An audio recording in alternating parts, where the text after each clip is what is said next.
I'm really happy to be with you today and to be sharing what has become my absolute passion, one of my passions. And so I'm so enthusiastic about this information, about this perspective on biology and medicine that I'm going to share with you today. And just to tell you a bit of my own story as to how I came into this. I was living in a low-impact permaculture community in a woodland for many years. I lived there for 18 and a half years altogether. And amazingly, we were able to do that against the wishes of our local planning authority by getting planning permission on appeal from planning inspectors.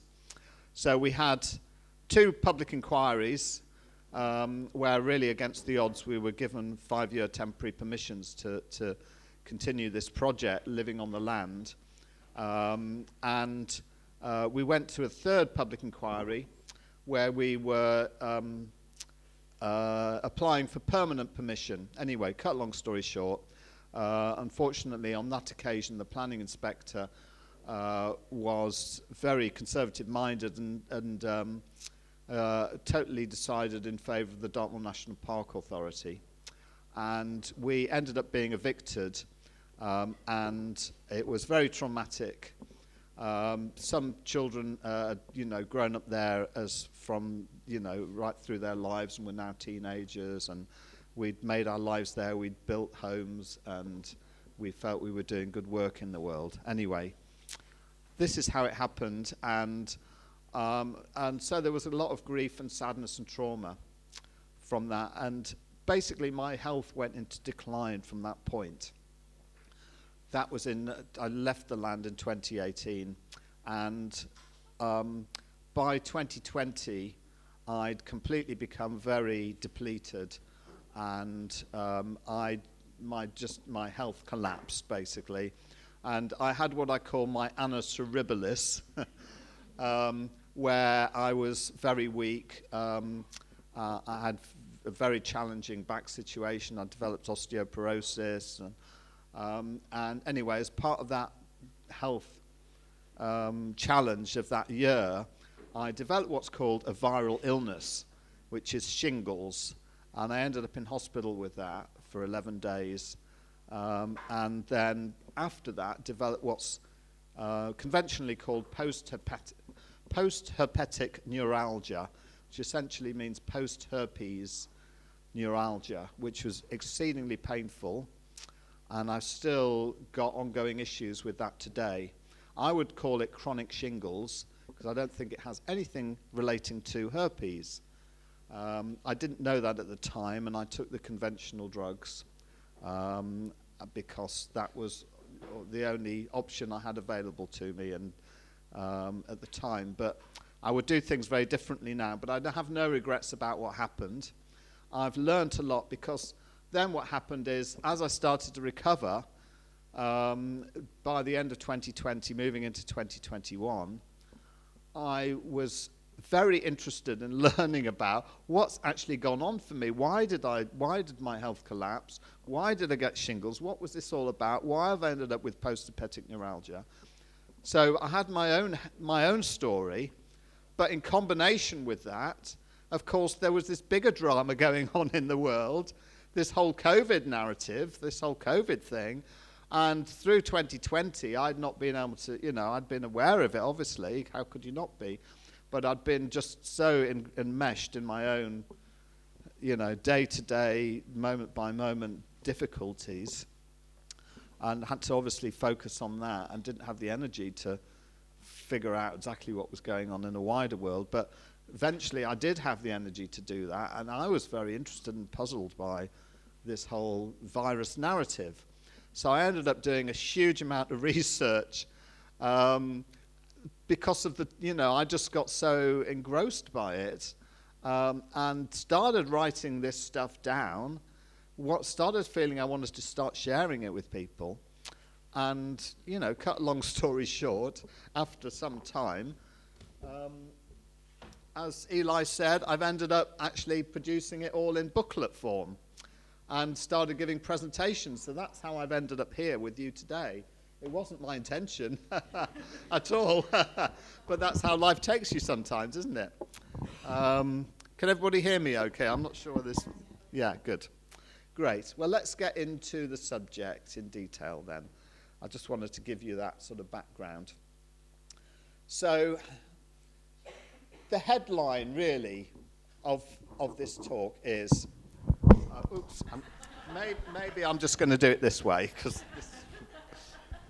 The headline of this talk is the body an ecosystem, or is the body a battlefield? So how it's portrayed in conventional medicine and biology is that poor old us, we're under attack from all these outside pathogens, all these outside forces. They're trying to invade our body constantly, and the body's got its defense forces ranged against them, and it's this war situation. And they love the war situation. They love the war on terror, the war on drugs, the war on cancer, the war on COVID, you name it. The war on us. And so this is how the body is portrayed. So we've got our antibodies and all these defense forces fighting off the viruses and whatever, and the bacteria and the fungi and everything. And we've got our antibiotics and so on. But poor old body, it's not good enough. It can't deal with this. It needs some help and support from the modern medical system.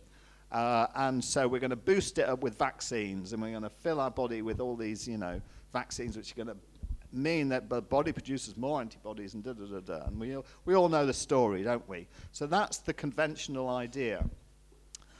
Well, I would offer a different perspective, actually, on what the body is, which is following the Hermetic principle of as above, so below, as without, so within. We look out at the world, and what is the world?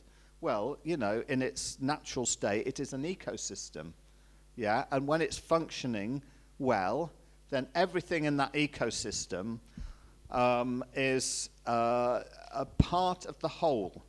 Yeah, it's an integral, it's a holistic system where everything's working to create harmony and balance.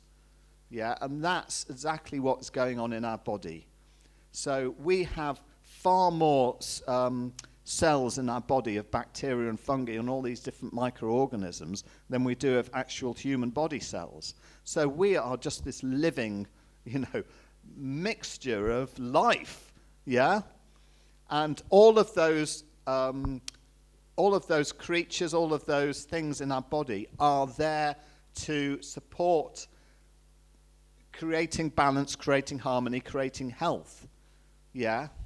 So the terrain model, as it's known, is thinking in terms of what is supporting that. Yeah? What is supporting us to be in harmony and balance? And when we get out of harmony and balance, how do we come back in? Now, these helpers that we have in our body, the bacteria and the fungi, I'm going to talk about how viruses don't exist at all in a moment, and we're going to get into the detail of that. The bacteria and the fungi and other and those sorts of things are there as part of the body's remediation system, and they're our helpers. And what I'd like you to think about is, for example, when somebody has cholera and then scientists find that there's cholera bacteria present, it's a bit like there's a fire, and you go along and you see the fire, and there's the firemen, yeah? Or the fire crew. Well, they haven't caused the fire. They're there, trying to put the fire out, trying to remediate, the toxicity in this case, or whatever it is, yeah? They can then cause their own problems as well. But we're going to talk about, we're going to get into the detail of this. So that's just a sort of an overview. Does that all make sense? Yeah, great. So I just really want to nail the whole virus thing. because it is very important. It's something that it's one of those things where it's so ingrained in our culture and our mindset. And, we're talking about, over a century and a half maybe, of the germ theory. This is what we're talking about, the germ theory. And so we talk always in terms of just caught a cold, or whatever it might be, in that mindset. And so breaking through the conditioning for me was, quite a challenge, really. But once I was through to the other side, it was so exciting and interesting as to actually how the body and medicine does work. So what I want you to know is that viruses have never been shown to cause disease. So if there are these viruses, if we're saying there's a virus, we have to find the virus, that's the first thing, and we have to show it causes disease. Well, believe it or not, although there's so much talk about viruses, that basic thing has never been done. Okay, so in the late 19th century, one of the founders, as he's known, of the modern microbiology is a guy called Dr. Robert Koch, who was a German scientist, and he formulated something called Koch's postulates, which is a set of logical steps as to how you would go about finding the virus and showing it causes disease. Essentially what you do is that you isolate and purify the virus, so you've got lots of copies of the same particle, because we're talking about a particle here, aren't we? All the same shape and size, and nothing else, just that one particle. You've isolated it, you've purified it, and then what you do is that you give that to an experiment. So let me just go back a step. So you've got an ill person, right? So you're taking substance from that ill person. So we're talking in terms of COVID, we're talking about supposedly a respiratory illness. So you're taking lung fluids, for example. You're isolating and purifying the virus from that, and as I say, you're getting multiple copies and with nothing else, and they're all the same shape, size, particle. And then you're injecting that, or you're introducing it in some way to an experimental host, which would typically be obviously an experimental animal in the procedures that are used, unfortunately. But anyway, and then that animal or whatever goes on to develop the same symptoms, whatever that might be, of lung issues, coughing issues, and then you isolate and purify the virus again from that experimental host, and you say, right, okay, we've gone through those logical steps. Now, strangely enough, Robert Koch, although he set out these Koch's postulates, he never actually followed them himself. Dr. Tom Cowan, who's one of the doctors who I've been following a lot and is one of the people who's putting all this information out, he has letters from over 60 governmental bodies and agencies, which have been got underneath through the Freedom of Information requests, where they all admit that Koch's postulates have never been fulfilled. They've never actually isolated and properly isolated and purified the virus and showing it causes disease by following these steps. Now, the thing is, this is not a technical difficulty.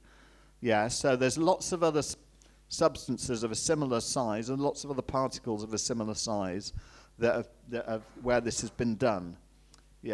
So no one's disagreeing that Koch's postulates have not been fulfilled. So what do virologists actually do then? And how do they supposedly isolate, in inverted commas, a virus and show it caused this disease? Well, they have, since 1954, they have been doing what's called the viral culture method. So in 1954, there'd been 20 years of the electron microscope, and nobody had been able to find a virus.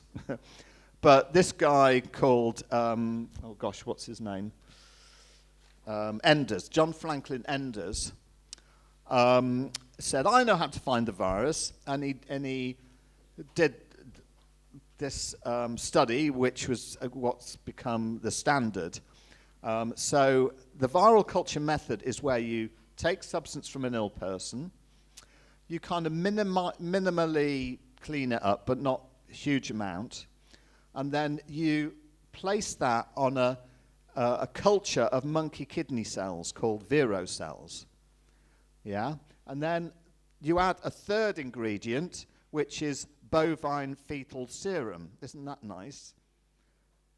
Nutrient from a fetus, basically, of a cow. So all of a sudden, you've mixed three substances. You've mixed, where supposedly the virus is coming from, the ill person and their substance, with monkey kidney cells and with bovine fetal serum. So all of us, if you find a virus, supposedly, then how are you going to know where it comes from? If you find a particle, how are you going to know where it comes from? You've got a whole mixture there. Well, that produces no result. So what they then do is they start withdrawing the nutrient. They start withdrawing the bovine fetal serum. So they're basically starving the culture. Yeah. And then that doesn't produce any result. So then what they do is they add two powerful drugs. One is called gentamicin, one's called anthratericin. One's an antibacterial and one's an antifungal. So that supposedly is about ruling out that there's any bacteria or fungi there. But these drugs are also what's called nephrotoxins. Nephrotoxins means they're toxic to kidney cells. So they're basically poisoning the viral culture. So at this point, you've been starving the culture, and now you're poisoning it as well. And unsurprisingly, the culture, the cells, start breaking down. And lots of particles are produced. And there's a whole, then they look under an electron microscope. They see all these different particles.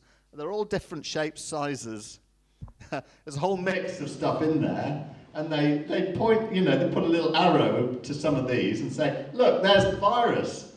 Well, firstly, how do you know if it is a virus? How do you know it actually comes from the ill person and not from one of the other substances being added?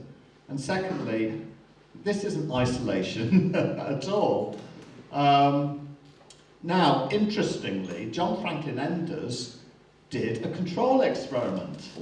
Yeah, that's very good. That's what you're meant to do in science. You're meant to make sure that you're not, your results aren't false by doing a control experiment. So he did the same thing, but without adding substance from an ill person. And he said very clearly that he could not distinguish the results of what was produced in the control experiment from, what was produced without the control experiment. So, that should have been the end of the story, surely. But, I'm afraid not. He was given the Nobel Prize for that paper. Because, as we know, there's an agenda out there. The agenda is germ theory. Because germ theory means drugs, it means vaccines, it means profits, yeah? That's the reality. Now, since then, there has not been any controlled experiments done. So every time there's a viral culture method, including for SARS-CoV-2, yeah, they do not do a control. But very recently, a virologist in Germany called Dr. Stefan Lanka has managed to basically crowdfund, get money from people like you and me, to go to an independent laboratory and do the control experiments. And sure enough, again, he's been able to show that you get the same results, the breakdown of the cells, starving and poisoning the culture. You can point to some of them and say, look, there's the virus. There's no substance from an ill person, so there's no possible virus present. Yeah? And he's then gone on to show from performing what's called the genomes, what do they call it?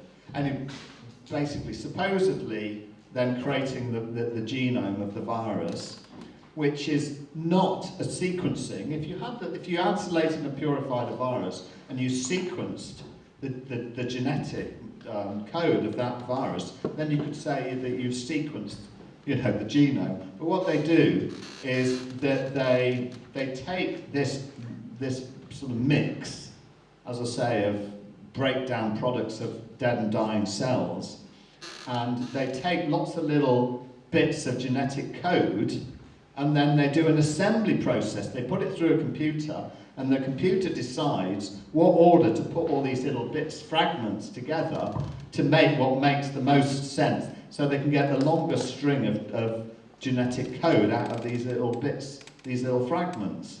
That's what, formulating the genome for SARS-CoV-2 or any virus is about.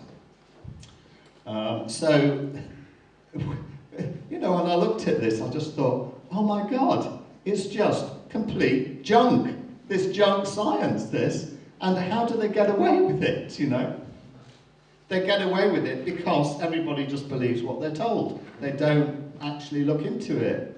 And when you say you found the virus, what do you mean? Actually, what do you mean? And show me the evidence. And show me that you haven't made a mistake by doing a control experiment. How did this all begin? Well, it all began with Louis Pasteur and Dr. Robert Koch in the 19th century. And Pasteur was really more out to make a name for himself than doing proper science. And as we know now, he was, through publication after his death, of his notebooks, we know that he was committing fraud in his results, and what he was saying he was finding, and he was a plagiarist as well. But he was very good at ingratiating himself with influential people, and the whole germ theory idea that, as I say, we're under attack, there's these pathogens, that's how disease comes about, is very beneficial to the pharmaceutical industry, which was kind of just in its early days then, and certainly by the time that Pasteur's notebooks were published in 1914, we knew for sure that the whole basis of what he was saying was wrong. Unfortunately, by that stage, the Rockefellers were there, promoting this new industry, and denigrating all of the forms of medicine that had existed beforehand, such as homeopathy and so on. There was another scientist at the same time called Antoine Béchamp, who was Pasteur's contemporary. Now, he was a real scientist doing real stuff. Now, he's been completely forgotten about, but he formulated what we now call, he was first scientist in that, that sort of sense, who formulated the terrain model of biology and medicine. But actually, that model had existed for, millennia. If you think about all the ancient medical systems, be it Chinese medicine, Ayurveda, shamanic healing, you name it, none of them have a germ theory. They're all based on terrain. Homeopathy, in its pure form. But unfortunately, some of these have since got corrupted. These natural forms of medicine. So Antoine Béchamp was the sort of the founder, really, in terms of the science side of things, of the terrain idea. But as I say, he's been forgotten about. So what are the consequences of all of this? Well, it means when you've got a PCR test, for example, or a lateral flow test, supposedly looking for genetic sequences of these viruses, it's all total bunkum. It's just totally, it's meaningless. Now the thing is that actually if you're ill, for whatever reason, your cells are breaking down, so you're releasing more genetic material. So you're more likely to have a match, you know, because they're looking for matches with their primers, what we call genetic primers. So, you know, a lot of people will have a test, they're already ill, for whatever reason, and the test says positive. Well, all it's saying is, you're ill, but you know you're ill. And if you're not ill, then there's a false, you know, it's just picking up on some genetics. Doesn't really mean anything at all. Well, so that is actually great. That's great, because that brings me on to my next little bit, which is, so what does actually cause illness then? What is going on? If we're ill, if we're sneezing, what's it, you know, what is it? So Dr. Cowan states that illness is caused by one of four things. He's added four things since the COVID era, actually, but I think it's very relevant. So the first one is an obvious one, injury. So, you know, you get knocked over by a car, you fall off your horse, whatever, you know, you cut yourself.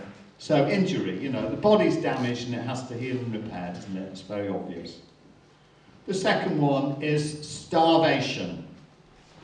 So the obvious aspect to that is you're not eating the nutrition that you need. Your body doesn't have just the basic components it needs to function. But starvation goes much beyond just that. It goes into, you're starved of affection, you're starved of communication. Yeah, so there's many different aspects of starvation. And of course the whole lockdown thing has caused a lot of starvation of, you know, we've got an epidemic of loneliness, haven't we, for example, in our culture. You know, that's very much being talked about in the mainstream. You know, so all of that is being starved of human contact. You know, starved of clean water, starved of oxygen. So big area. Another big area is the third cause of illness, which is toxicity, toxins. And these can be physical toxins, such as glyphosate, cyanide, arsenic, you know, whatever. Or it could be emotional, psychological toxins. So it could be trauma from, you know, physical abuse. It could be birth trauma. Also, we're talking about just general fear and stress. So why were a lot of people getting ill under the COVID era? Because of all the fear that was being put out there, and people getting so stressed and fearful. Negative thoughts, and another big area is harmful electromagnetic fields, EMFs. And I think we're having a talk about that possibly later, aren't we? So, big area. And then there's this fourth reason that Dr. Cowan's added since the COVID era, which is delusional beliefs. So going around thinking that masks, you know, are good for your health, when actually you're not only being starved of oxygen, but you're being starved of human contact. And, you know, and where's your prana come from? It comes from the breath, doesn't it? So, yes. Another one is that humans are agents of infection. So we have to socially distance. Do you remember that one? Stay 2 meters apart from somebody. So what is illness? So we have an insult, we have an injury, we have starvation, we have toxicity. We're in a delusional mindset. And so the body comes out of balance as a result of that. And the body always wants to bring everything back into balance, and it has all these helpers we're going to talk about to help with that. So the body goes into what we call illness, but really what I want you to think about it as is it's the body's healing response. In other words, the body is amazingly intelligent, yeah. It's not a dumb thing that needs lots of propping up and supporting with vaccines and whatever. Yeah, it's actually incredibly, you know, we can heal ourselves, is what I'm trying to say. Yeah, and the body just really needs support to do that. And support might be herbs, it might be homeopathic remedies, it might be resting, it might be time in nature, it might be getting the sun on your skin, you know, it might be drinking clean water, it might be getting the nutrition that you need that you weren't getting, all of that sort of thing.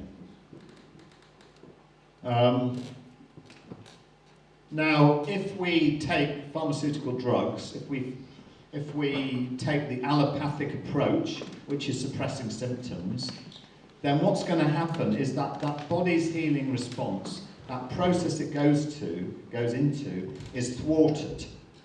So this is what happened to me. I had shingles, and I took what's called the antiviral drug, acyclovir. And what that did was it cleared up the symptoms much quicker.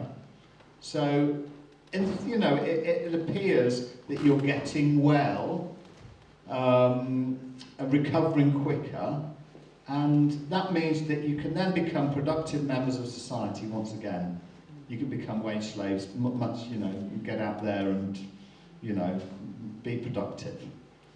Well, actually, in my case, what happened by thwarting the therapeutic process, it meant that my body got stuck in this mode of working stuff out, if you like, trying to work through stuff. I don't know how to, you know, I hope I'm making sense.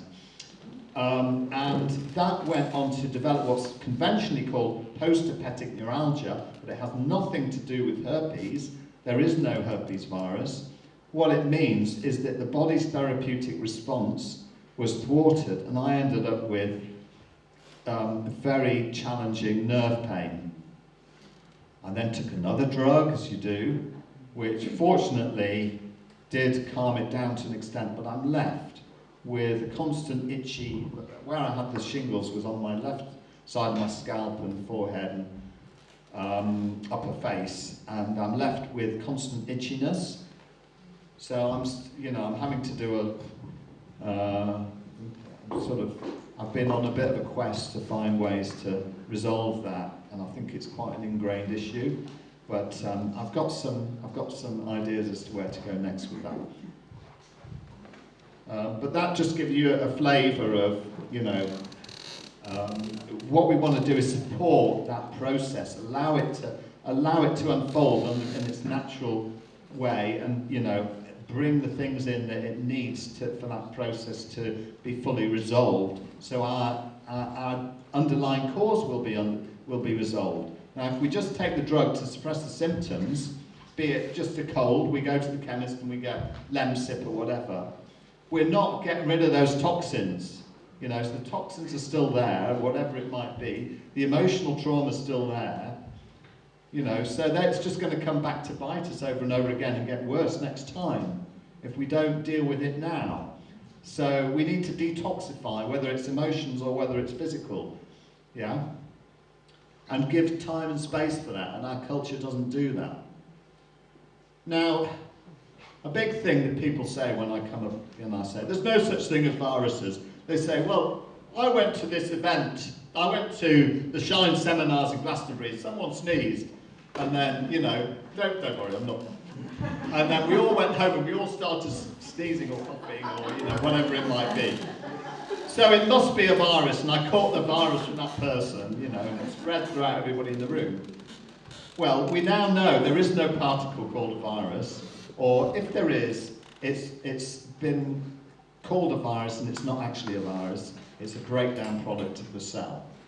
Yeah, and maybe we're going to come on to, it might be something called an exosome, which is actually the body packaging up the toxins and getting rid of them. It may be part of the body's remediation system, rather than, you know, something that's attacking us. So, but the thing is, we do all experience contagion, don't we? Yeah, and so what I want to say to you is there is no viral contagion, but there is contagion, because we are intimately connected as human beings in every moment. Yeah, where everything in this universe is interconnected, interdependent. We're no different from that, and we're picking up signals from each other all the time, largely which we're completely unaware of. So one person has gone into a detoxification of the body, which is called a cold. Yeah, the body's detoxifying in every moment. The liver's there, isn't it? That organ is detoxifying 24/7, working for us. But we live in a very toxic world, don't we? We've been bombarded with toxins, and we've, emotional, physical, psychological, all the time. We build up, a certain amount of toxicity, and every so often the body says, well, actually, I need to go through a bit of a deeper cleanse. I need to go through a bit of a deeper, purging, cleansing. So I develop a cold. And what's the cold about? You're getting this stuff out of you. You're snotting it out. You're coughing it out. Maybe you've got diarrhea. You're getting it out through your bowels. You're sweating it out. The body produces a fever, and you're sweating it out. Yeah. So what I wanted to say is, I've said it already, but support that process. Allow it to happen. So you get this stuff out of you, and you'll feel so much better afterwards if you do. If you do go through, allow the process to unfold. And, one of the biggest things that needs to happen is we need to rest.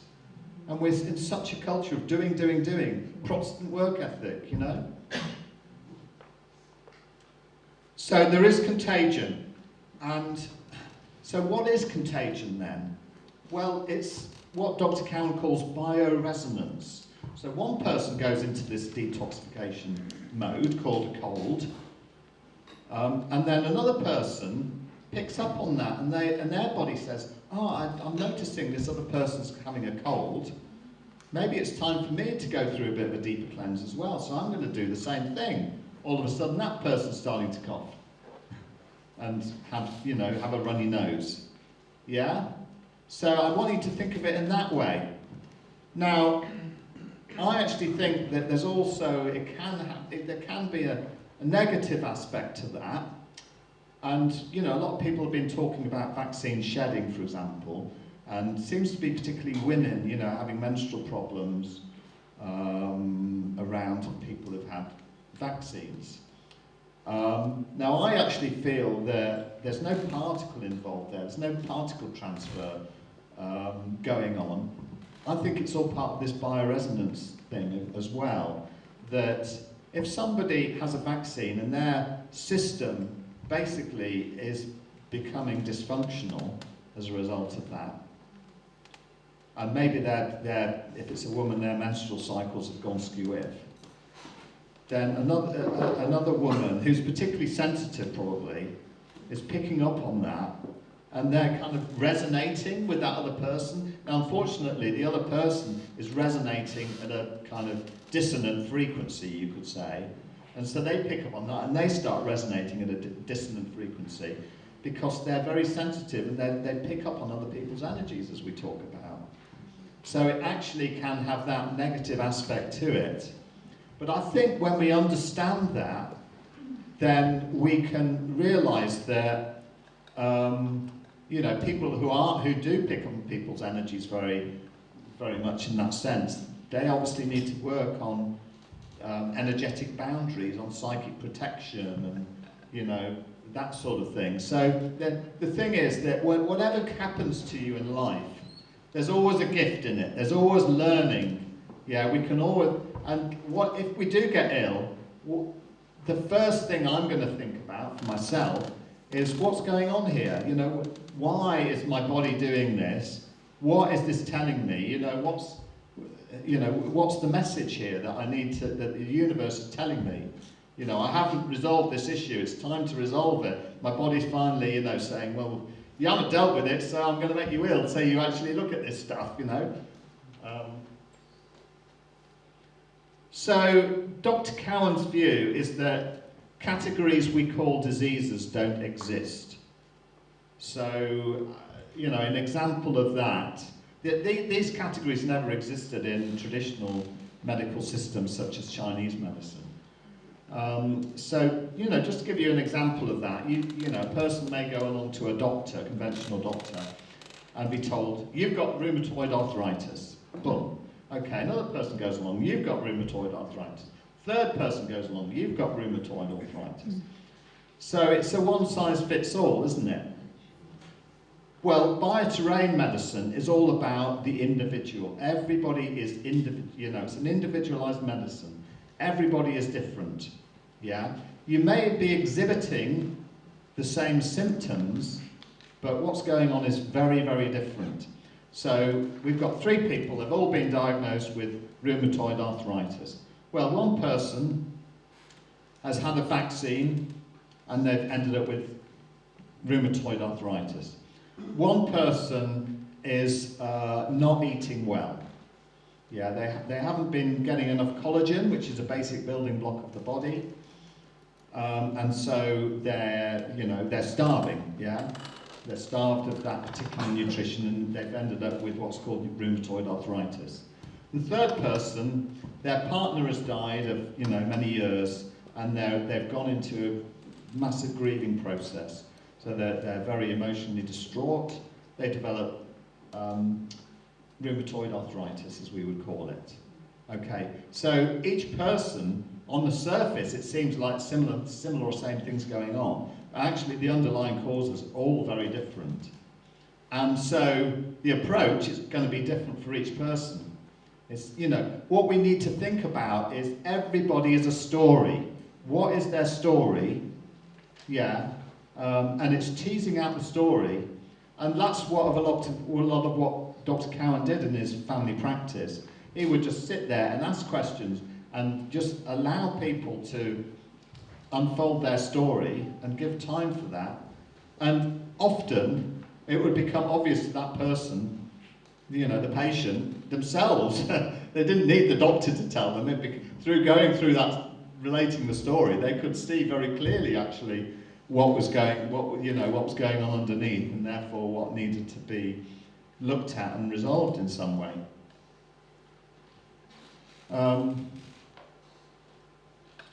So we always need to think about, there's something that's happened. Somebody's starved, poisoned, or injured, and then they get sick. Yeah. So we need to follow those clues. Now, of course, our mindset in all of this is hugely important.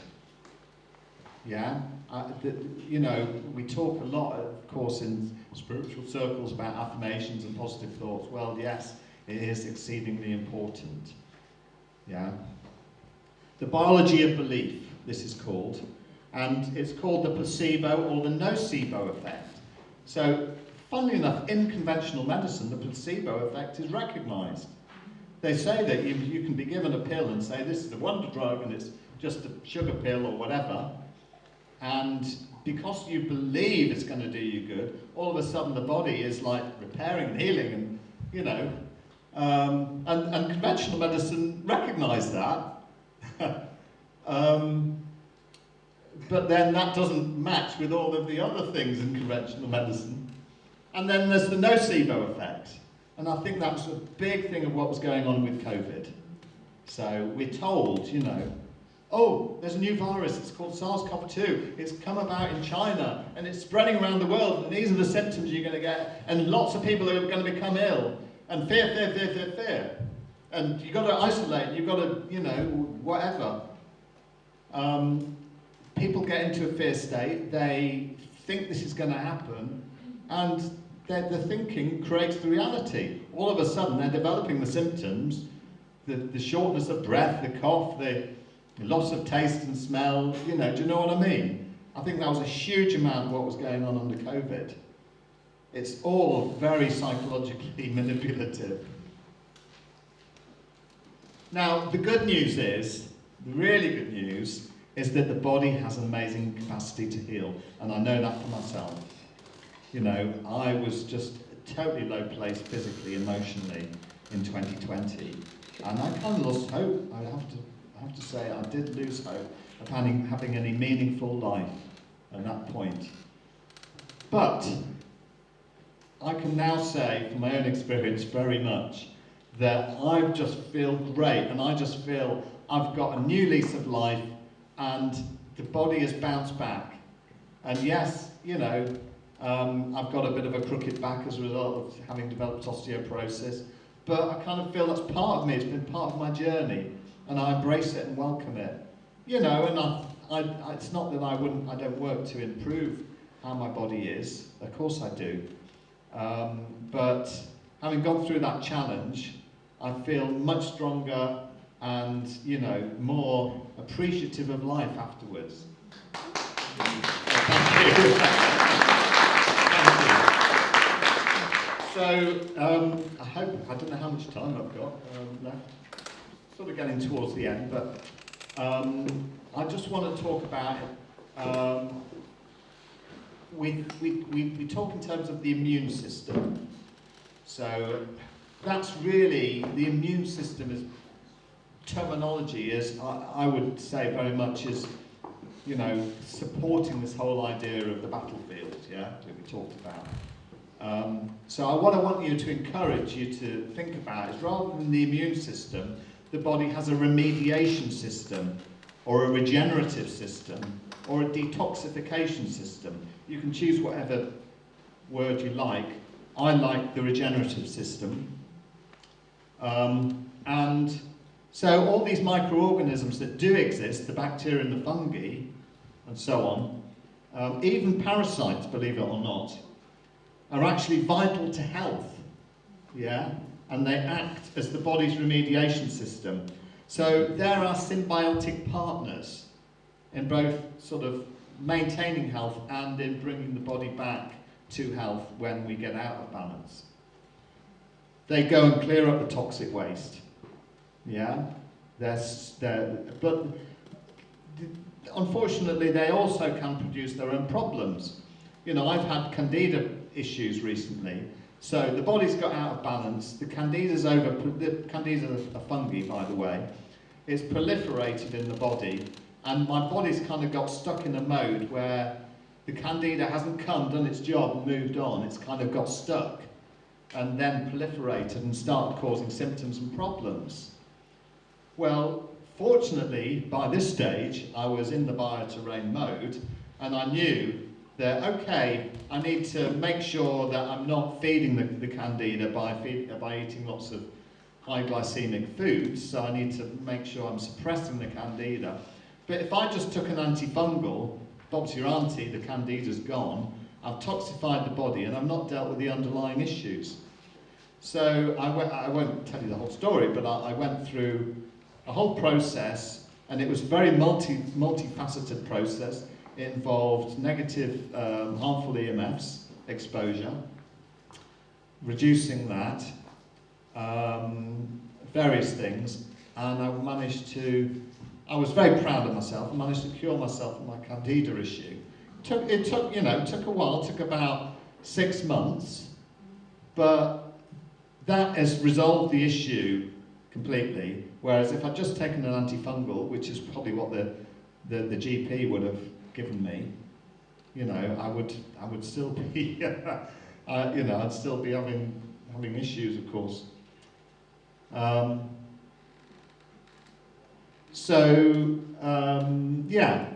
We, as I said earlier, you know, the detoxification system. So we've got toxins in the body. We're pooping it out. We're sweating it out. And so on. We're urinating it out. And antibodies are part of this, but antibodies aren't specific to specific particles. They're really just, you know, they're very generalized.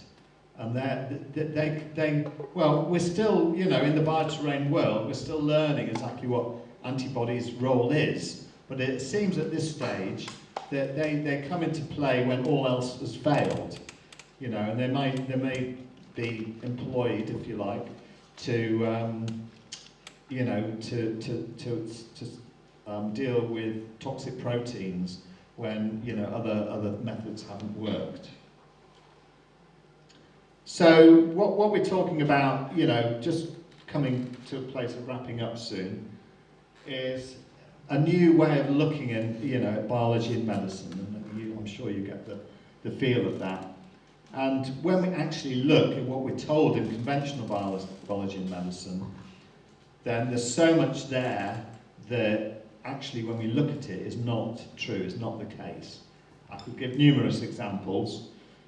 One of which, just to throw in, is that there's no such thing as genetic diseases. Yeah, I'm not going to tell you why, because you're going to have to buy the book and read it, obviously, to find out. It's a whole big topic. And the heart is not a pump. It's actually a suction device. It's not a mechanical pump. So yeah, it's about having an open mind and really looking at things, observing. And so why is conventional, not only conventional biology and medicine, but conventional science, we could call it scientism, why has it gone so wrong? Why? Well, it's because it is fundamentally flawed. The main assumption on which it is based, which is largely unspoken, is that consciousness comes from matter. So everything is just random. We've ended up with these, with this matter, and somehow magically that we don't really understand, we're not able to explain, but somehow out of that consciousness has arisen out of this matter. Well, actually, it's completely the other way around, as you probably know. Are we ending now? 10 minutes? Oh, 10 minutes, great. Yeah, lovely. Matter comes from consciousness. Matter, particles, physical substance, are just the end product. Yeah. Now, Tesla, who was mentioned earlier, his famous quote, which it just says it all: if you want to learn the secrets of the universe, think in terms of energy, frequency, and resonance. And there's nothing truer.